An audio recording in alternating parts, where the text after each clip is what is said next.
د الفاتح مبارکه سوره چې د قرآن عظیم الشان 40مه سوره ده په مدینه منوره کې را نازله شوې ده. 29 مبارک آیاتونه لري.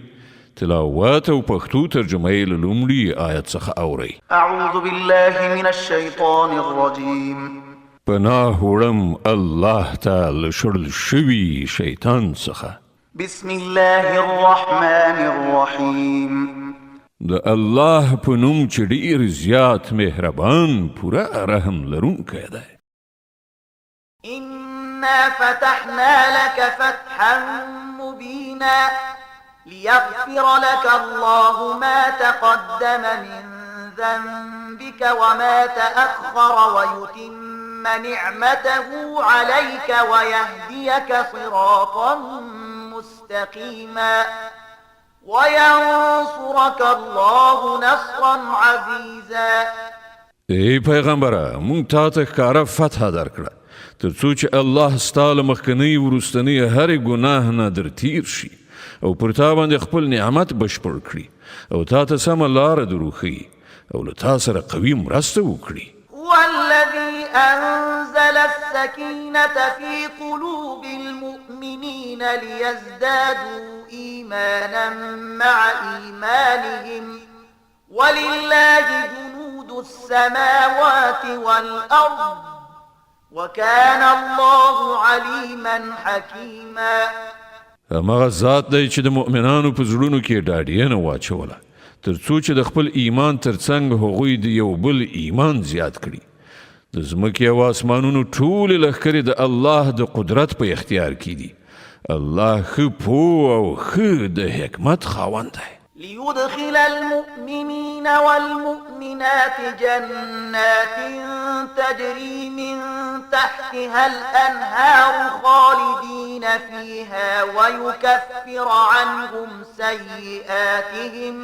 وكان ذلك عند الله فوزا عظيما. هغه دا کار د دې لپاره کړی دی تر څو چې مؤمن نارینه او ښځې د همیشه اوسېدلو لپاره داسې جنتونو ته ننباسي چې تر هغو لاندې به ویالې بهیدونکي وي او د هغو بدۍ به له هغو نه ایسته کړي. د الله په نزد دا ستر بریالیتوب دی. ويعذب المنافقين والمنافقات والمشركين والمشركات الظانين بالله ظن السوء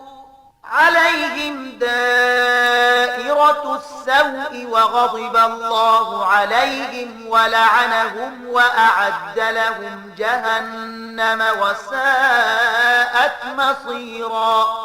او هغو منافقانو نارینه او ښځو ته او مشرکو نارینه او ښځو ته سزا ورکړي چې د الله په باب بد ګمان لري د بدۍ په ګرځونې کې په خپله راګیر شول. د الله غضب ورباندې وشو او هغو ورباندې لعنت وکړ او د هغو لپاره دوزخ تیار کړ چې خورا بد استوګنځی دی. ولله جنود السماوات والأرض وكان الله عزيزا حكيما. د ځمکې او اسمانونو لښکرې د الله د قدرت په اختیار کې دي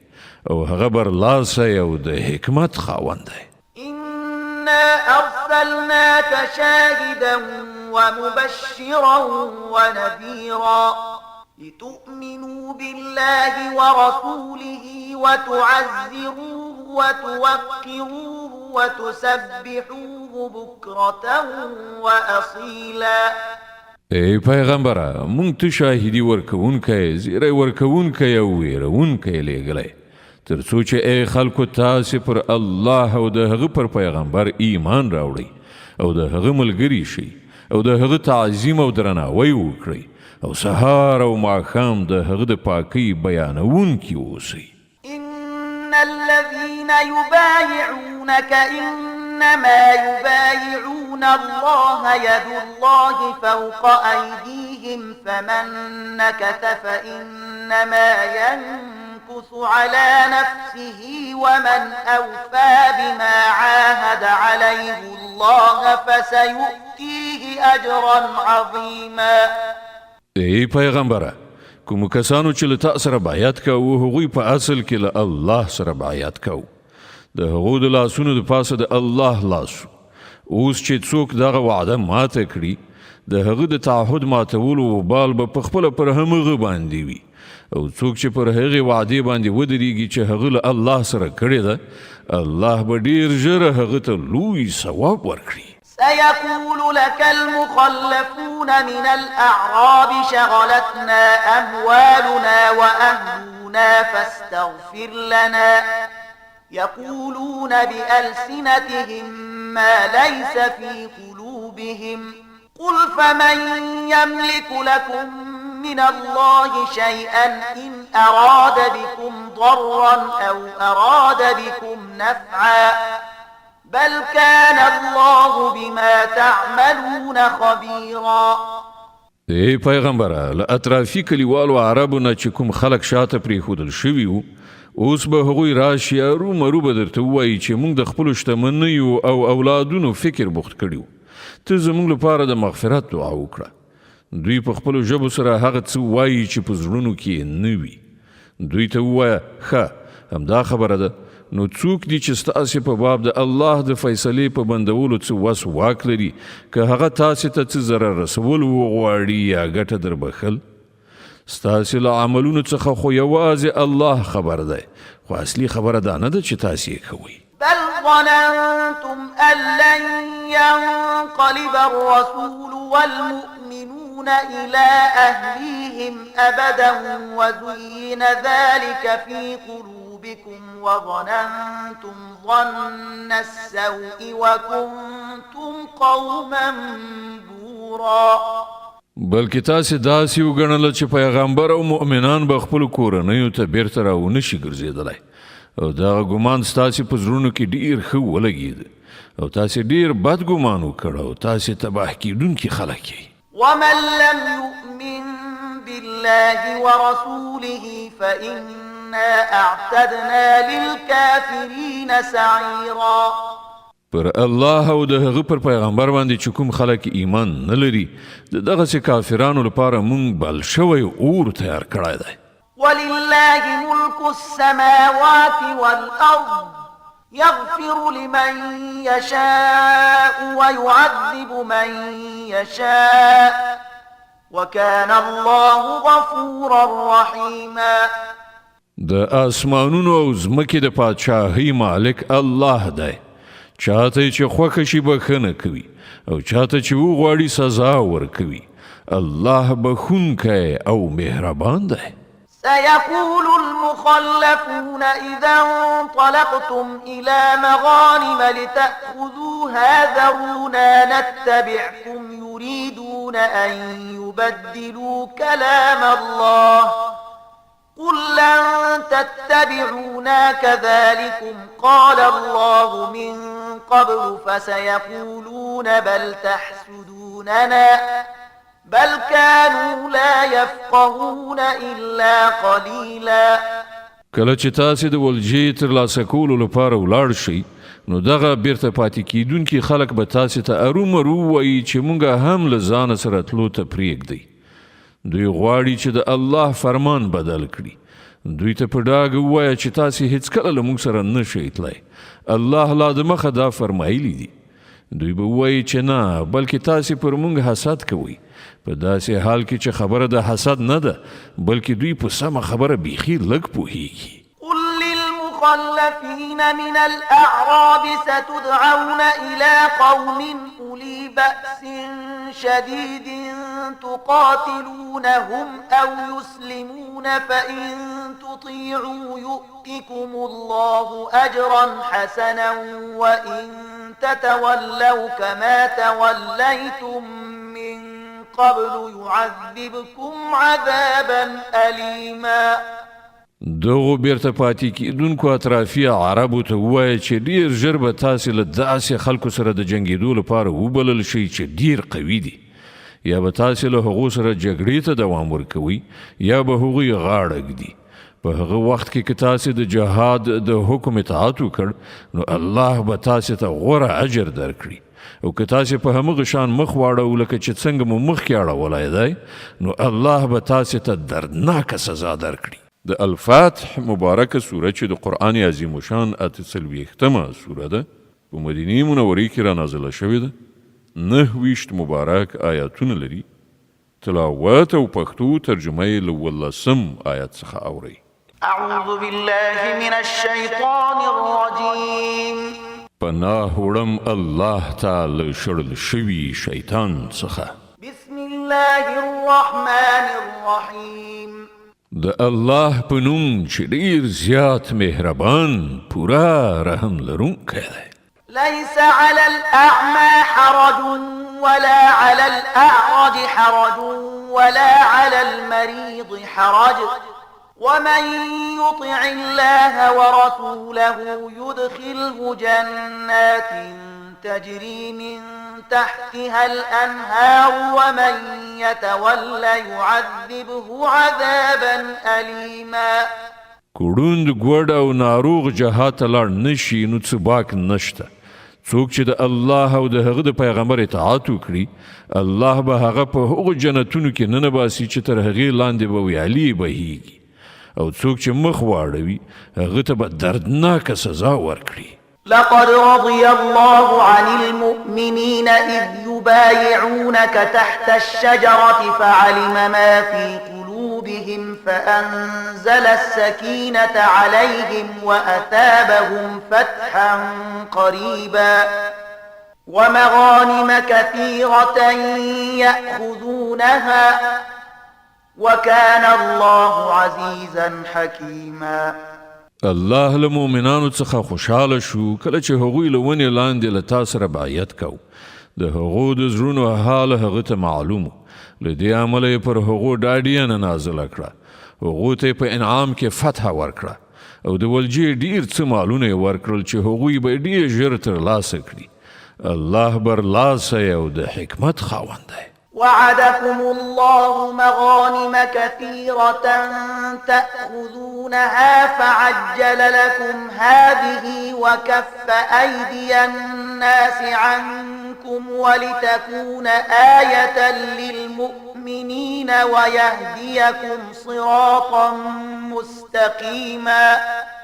وأخرى لم تقدروا عليها قد أحاط الله بها وكان الله على كل شيء قديرا الله له تاسو سره د ولجې د خورا ډیرو مالونو وعده کوي چې تاسو به هغه ترلاسه کړئ په سمدستي ډول خو دغه فتح هغه تاسو ته درکړه او تاسو پر خلاف د خلکو لاسونه له راپورته کېدلو څخه منع کړل تر څو چې دا د مؤمنانو لپاره یو نښانه شي او الله تاسو ته د سمې لارې هدایت درکړی په دې سربیره هغه له تاسو سره د نورو داسې ولجو هم وعده کوي چې پر هغه باندې تر اوسه پورې تاسو نه قادر شوي او الله هغه ایثار کړی دی الله په هر څه قادر دی ولو قاتلكم الذين كفروا لولوا الأدبار ثم لا يجدون وليا ولا نصيرا دغه کافران که په دې وخت کې له تا سره جنګېدلي وای نو ارومرو به یې شاړولې وه او هیڅ ملاتړ او مرستندوی به یې نه و موندلی سنة الله التي قد خلت من قبل ولن تجد لسنة الله تبديلا دا د الله کړن لاره ده چې له پخوا زمانو را روانه ده او ته به د الله په کړن لاره کې هیڅ بدلون نه مومي وهو الذي كف أيديهم عنكم وأيديكم عنهم ببطن مكة من بعد أن أظفركم عليهم وكان الله بما تعملون بصيرا ما غزات دی چې د مکې په دننه کې د هغو لاسونه له تاسې نه او ستاسې لاسونه له هغو نه منع کړل په داسې حال کې چې پر هغو یې تاسې ته برای درکړی و او تاسې چې څه کول الله هغه لیدل هم الذين كفروا وصدوكم عن المسجد الحرام والهدي معكوفا أن يبلغ محله ولولا رجال مؤمنون ونساء مؤمنات لم تعلموهم أن تطؤوهم فتصيبكم منهم معرة بغير علم ليدخل الله في رحمته من يشاء لو تزيلوا لعذبنا الذين كفروا منهم عذابا أليما. همغه کسان دي چې هغوی کافران شول او تاسې له مسجد الحرام نه منع کړئ او د قربانۍ اوښانې حبس کړل دي چې د قربانۍ ځایو ته ورسیږي. که په مکه کې داسې نارینه او ښځې موجودې نه وای چې تاسې نه پیژنئ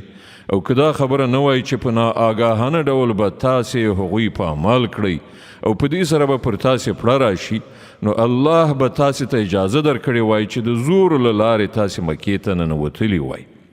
مخنیوی د دې لپاره وشو تر څو چې الله چې څوک وغواړي په خپل رحمت کې داخل کړي. هغه مؤمنان که بیل شوي وای نو د مکې له خلکو نه چې کوم کسان کافرانو هغو ته به مونږ ارومرو سخته سزا ورکړې وه. إذ جعل الذين كفروا في قلوبهم الحمية حمية الجاهلية فأنزل الله سكينته على رسوله وعلى المؤمنين وألزمهم كلمة التقوى وكانوا أحق بها وأهلها وكان الله بكل شيء عليما. همدا دلیل دی چې کله چې دغو کافرانو په خپلو زړونو کې جاهلانه دریځ ټینګ کړ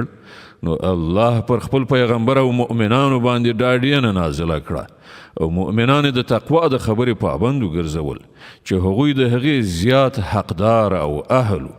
الله د هر شي علم لري. لقد صدق الله رسوله الرؤيا بالحق لتدخلن المسجد الحرام إن شاء الله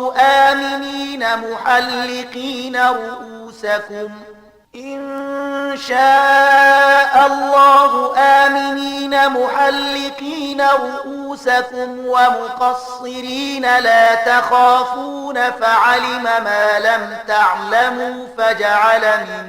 دون ذلك فتحا قريبا. په واقع کې الله د خپل پیغمبر دغه خوب رښتیا کړ چې که الله وغواړي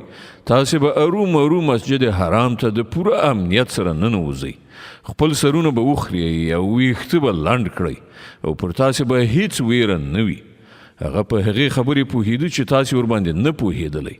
له دې امله هغه د خوب پوره کېدو نه مخکې تاسې ته دغه نږدې فتحه در په برخه کړه. هو الذي أرسل رسوله بالهدى ودين الحق ليظهره على الدين كله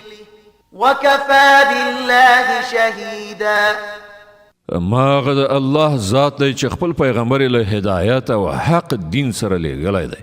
تر څو چې هغه پر ټولو ادیانو باندې غالب کړي او په دې حقیقت باندې د الله شاهدي کافي ده. محمد رسول الله والذين معه أشداء على الكفار رحماء بينهم تراهم ركعا سجدا يبتغون فضلا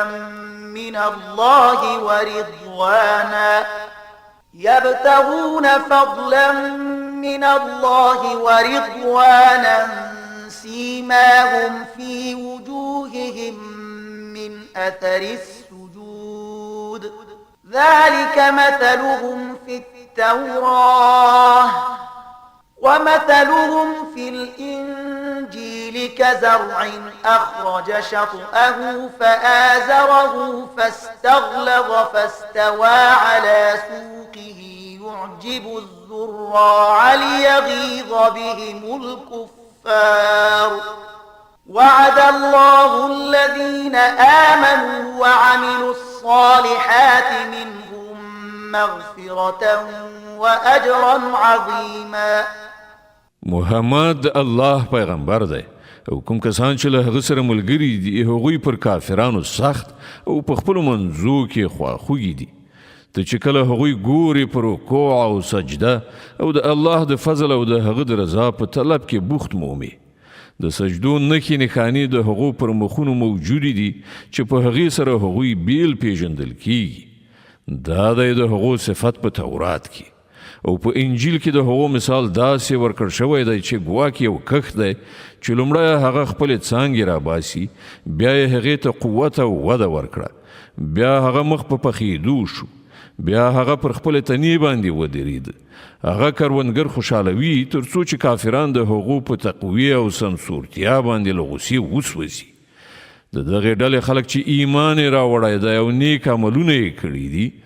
الله د دوی سره د بخښنې او لوی اجر وعده کړې ده صدق الله العظیم الله ستر رښتیا ویونکی دی